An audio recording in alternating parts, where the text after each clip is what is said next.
By the time this little story ends, you just might find that you've learned something rather shocking. I know I did. Let's start at the beginning. The division of Kooyong is largely residential, taking in some of the more affluent suburbs of Melbourne. Kooyong is the very definition of a coalition stronghold. It has been held by the Liberal Party or its predecessors since 1901. It remains one of only 2 original electorates in Victoria to have never been won by the Labor Party. Kooyong is currently held by the Federal Treasurer, Josh Frydenberg, and has been since 2010.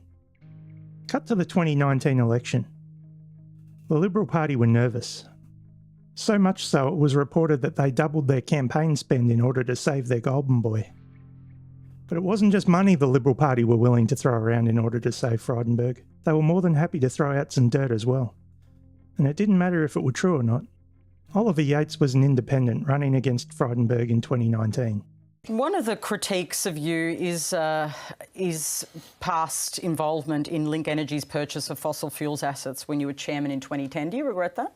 Well, look, I think the question is you need to very simply see it was a company who bought them before I was even on the board. So this is part of the Liberal dirt sheet. So the Liberal Party have sent round to everybody. I've read it. Yeah, so actually all they're saying is I sat on the board of a company which historically, before I was involved, sold assets. Well, that's really useful, isn't it? So I wasn't even on the board at the time. I wasn't involved in the decision-making. Do you think it's damaged you in the suit? Well, of course it has. The Liberal Party wouldn't waste money posting it to everybody. But, Patricia, let's get to see what they responded. So the Liberal Party responded to me when I said that was a disgusting and foul way to go and do it. You know what they said? They said, Oliver, we assert our rights as the Liberal Party to be misleading and deceptive because we are allowed to be misleading and deceptive. They asserted their legal rights. There is no protection to the voters, 0 to be misleading and deceptive. As he mentions in his ABC interview, the Liberal Party campaign really did a hatchet job on Oliver Yates. Most of it seemed fairly easy to refute, and he did, but that didn't matter. The damage was done. It was a smear campaign run at scale. So what happened when Oliver Yates's lawyers contacted the Liberal Party, requesting that the website and YouTube ads be removed and the print materials be destroyed? This is the part of the story I found shocking. The Liberal Party's lawyers responded, pointing to Section 329 of the Electoral Act, and the scope to which misleading and deceptive conduct in relation to casting a vote is prohibited. The Liberal Party argued that they had the right to be misleading and deceptive in their campaign materials, because essentially Section 329 only covered casting an actual vote. This was confirmed by a High Court finding, which held that the intention of Section 329 is not to regulate the content of political messages directed at influencing the choice of preferred candidates or political parties by voters, but to regulate publications and broadcasts that are directed at influencing the way in which ballot papers are actually marked. In even simpler terms, as Crikey put it at the time, the Liberal Party relied on the fact that politicians have no responsibility to tell the truth during election campaigning, and Section 329 of the Electoral Act only kicks in at the point of casting votes. Maybe that doesn't surprise you, but it sure as hell shocked me. I think most people expect the odd furphy from politicians of all parties, or a truckload of furphies in Scott Morrison's case. But I don't think many people would realise that there's actually nothing to prevent politicians from misleading or outright lying to voters during an election campaign. So the 2019 campaign for Kooyong was already dirty, but there was more misleading deception to come. The sign said, correct voting method. On the green paper ballot, put a 1 next to the Liberal Party candidate. They were printed in the white and purple style of the Australian Electoral Commission. The signs were placed next to official AEC material, did not include the Liberal Party logo, and did not name the candidates. Dodgy. You intended to convey that it was an AEC corflute, didn't you? Lawyer Lisa Di Ferrari said. It was similar to the AEC colours, yes. That is a yes then.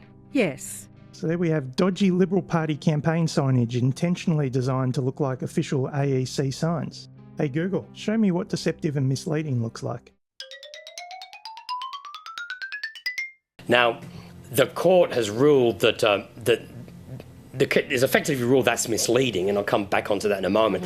But even though it was misleading, it hasn't then gone on to say it would have changed the result. The ruling is that on the evidence, we find that Mr Frost caused or authorised the printing, publishing and distribution of the corflutes, which were matters or things that are likely to have misled or deceive an electorate in relation to casting their vote. Currently, the AEC has to rule whether a sign is misleading to a voter, and that's been narrowed down by court cases in the past. There's nothing in there that says a sign is illegal if it attempts to imitate the Electoral Commission signage, for instance. I almost forgot. Then there was the car parks. Frydenberg promised his electorate $65 million worth of car parks. He even promised a car park for a train station that was going to be shut down. Josh Frydenberg believed the commuter vote was critical to his re-election in 2019. The Federal Treasurer secured 4 train station car parks for his Kooyong electorate. The Auditor-General found the Urban Congestion Fund to be no more than a pork barrelling exercise in must-win seats for the Liberal Party. In the face of local hostility, he's axed all 4 park and ride projects. Probably not his finest moment, which might explain why he announced that he was ditching his promise not too long ago, during the height of the floods and the conflict in Ukraine. The rorting that has gone on, it's one of the reasons why we need a national anti-corruption commission. So yes, indeed, the 2019 battle for Kooyong was a dirty one. In the end, though, Frydenberg retained the seat, despite suffering a massive negative swing and the lowest first preference vote in the electorate in 76 years. Which brings us to 2022. Once again, Frydenberg will have to contend with an independent, and once again the Liberal Party are nervous. This time Frydenberg's campaign funding is almost tripling compared to the 2019 election. Dr. Monique Ryan doesn't come with the potential perceived political baggage that Frydenberg's opponents did in 2019. The attacks and the mudslinging that the Liberals relied on in 2019 is far less likely to work in 2022. Apparently the Liberal Party and Kooyong have sent out their postal vote applications. This seems to be as much a data harvesting exercise as anything else. It should be noted that I've seen examples of the Labor Party doing the same sort of thing, although it would appear that they at least have the decency to make it clear that the reply paid envelope is going back to the Labor Party. This happened in 2019 as well. Frydenberg's direct mail campaign for 2022 so far appears to have avoided the mudslinging of 2019, but it has retained at least some of the deception. First we've got Kate, founder of a charity and a big fan of Josh. No mention of Kate's last name though, which turns out to be Sayers. Kate Sayers is married to Luke Sayers, a long-term friend of Frydenberg and president of the Carlton Football Club, where somehow Frydenberg is also the #1 ticket holder. All things worth declaring when delivering a glowing endorsement, I would have thought. Then we've got Karen. There's always a Karen. CEO of Guide Dogs Victoria, recent recipients of government funding. That's probably worth mentioning. I don't know why charities would want or allow themselves to be politicised like this. It just seems like poor form, and it's something that could potentially put their registered charity status at risk. Registered charities should not be endorsing any political party or candidate. Some may try to argue that these are only personal endorsements, but I'd suggest that these are endorsements that not only leverage their charity's brands, but also the goodwill that's associated with them. If Kate and Karen want to publicly endorse Frydenberg and give him a glowing reference, that's fine. Just leave the names of their charities out of it. The PR department was able to leave their last names off the ads, so surely it wouldn't have been too hard to drop the charity names as well. Whether or not these endorsements have the positive effect Frydenberg hoped for remains to be seen. It's interesting that Vision Australia have already come out and made clear they are not associated with Guide Dogs Victoria though. That might give you some indication as to how the endorsements have been received by the public. But what about the old pork barrel? Well, after the car park fiasco and the community backlash that followed, Frydenberg may be a little nervous about treading that path again. Any election promises will be scrutinised closely, especially now that a federal anti-corruption commission is towards the top of many voters' minds. So where does that leave the federal treasurer? Bookies still have him down as the favourite, but he'll be looking over his shoulder. This is one seat that I'll be watching very closely. I'm not going to try and predict the outcome, but if I were voting in Kooyong, I could tell you who I'd be voting for. So what would I like to see? I'd like to see rules put in place that prohibit political parties engaging in deceptive and misleading marketing and promotion.